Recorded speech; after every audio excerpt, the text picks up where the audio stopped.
as a company, you should be very, very intentional with who you're hiring as a community manager. These are the people that are communicating with your customers. And if they say something that poorly represents your company and they even take a stand against you when they're in the middle of an activism filled spout, yeah, it's going to make you guys look bad and ultimately lose you sales. And now CD Projekt Red has a brand new CM who is a raging activist.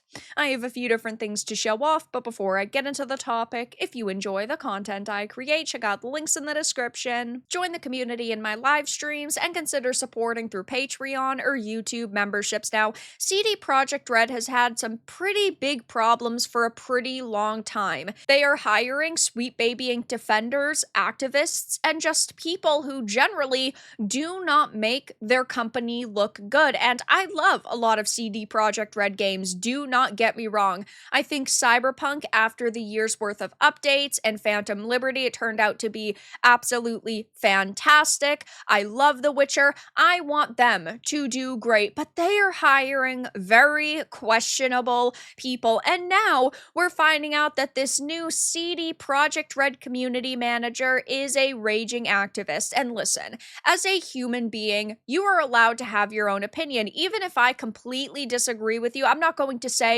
oh, you're just the most disgusting, awful, degenerate type of person, unless, of course, you are wishing for violence to come to people, you are doing illegal things, stuff like that. And this person isn't doing that. But at the same time, I'm still going to judge you because you are somebody who is now representing a company and you take to social media and you are voicing pretty controversial opinions. I'm not saying they can't voice them. I'm not saying they can't have this be their social media digital footprint, but I am going to judge them for it, especially when you are working at a company like CD Projekt Red, who, yes, does have a lot riding on their success. They have hundreds to thousands of employees. They need to be able to make a lot of money. Their next game is already one that's mildly controversial, right? With The Witcher 4, them moving away from Geralt definitely is a move that's going to upset quite a few people. And of course, they need to make as much money as possible. And community managers, in my opinion, are so important because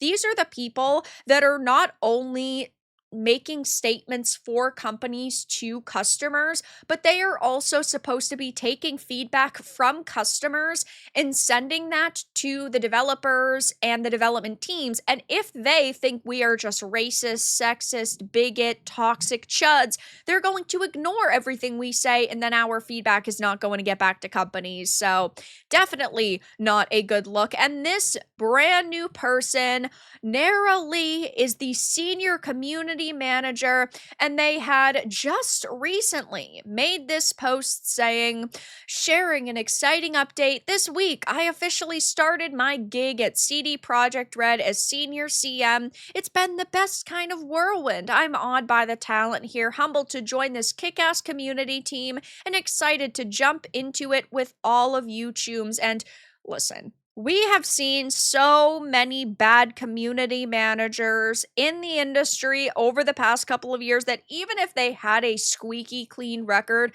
I would already say red flag because I don't trust any community managers, though this one definitely doesn't seem to be like they're going to be the best. So here are just some of the posts they've made over the years.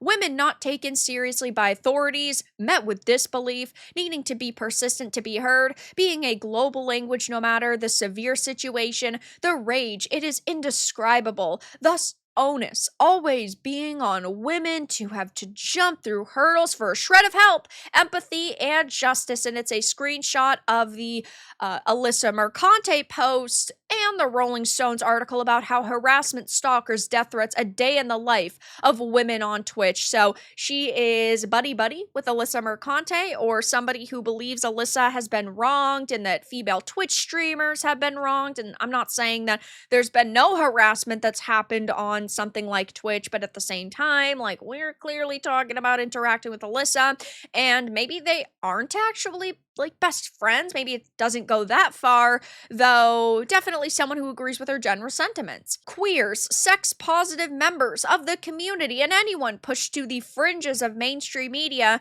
have always been labeled as antagonists, excuses for puritanical fanatics to brand women, gays, trans, and theys as phantom dangers, as they've always done. Reposting this trans days of visibility, we've collated a definitive list of 90 plus trans games throughout history, almost 100 games by trans developers and or with trans representation. Calls to round up parents of trans kids and turn into neighbors. This is so horrifying. Anyone know of any collective lists of GoFundMe's, legal funds, local orgs going around? How can we organize and contribute from afar? So the problem here is, again, not that they just have their own opinion, it's that they are extremely vocal on social media, right?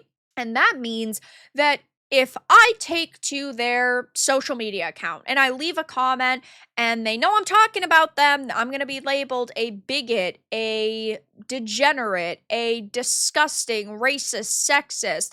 I'm going to be labeled transphobic. I'm going to be labeled all of these things. And then I'm most likely going to be silenced. Now, maybe, now that they have this role, they can put their politics at the door and they can actually moderate and be a good community manager and not bring their political bias into it, but they haven't been able to do that on their social media up until this point. Now, we've seen some major problems happening with Projekt Red over the past couple of years. We know that Mary Kenny is a controversial figure.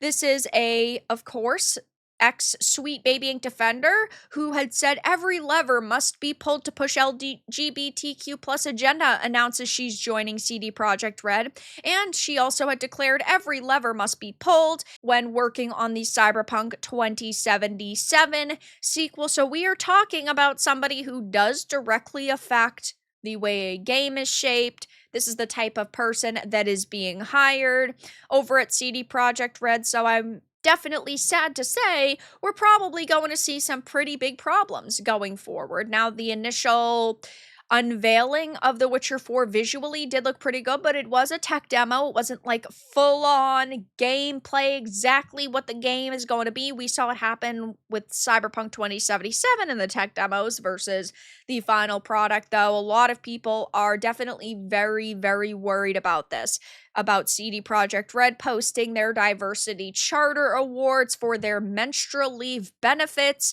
in the category of innovative approach to DEI in business. Red flag. There's people talking about how they're not surprised, remembering Projekt Red wanted to rewrite Edge Runners, but Studio Trigger told them to pound sand. Looks like she's highly qualified to protect the CDPR community from nonsense, which is almost certainly why they hired her.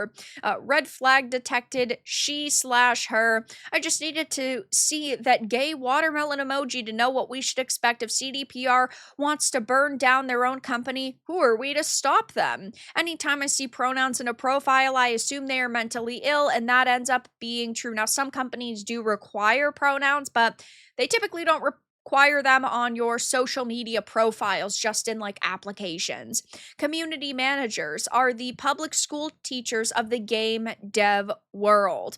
Glad that Cyberpunk was my first and only CDPR game I've bothered playing, and some of their games are absolutely phenomenal. I want them to do good, but I don't trust modern day video game companies. I don't trust modern Projekt Red, and when I see that you're hiring an activist as a community manager, that is definitely a major red flag. So maybe this will not turn out to be a big situation. Maybe things will go absolutely fantastic, but we know 9 times out of 10 that isn't the case. So I'll be keeping my eye on this, but for now, that's all that I really had to discuss in this video. Let everyone know your thoughts in the comments below. If you found this important and informative, make sure to give it a like, share it, and subscribe to the channel. And if you didn't, give it a dislike. I appreciate your support either way, but I'll talk to you all again in the next video really soon.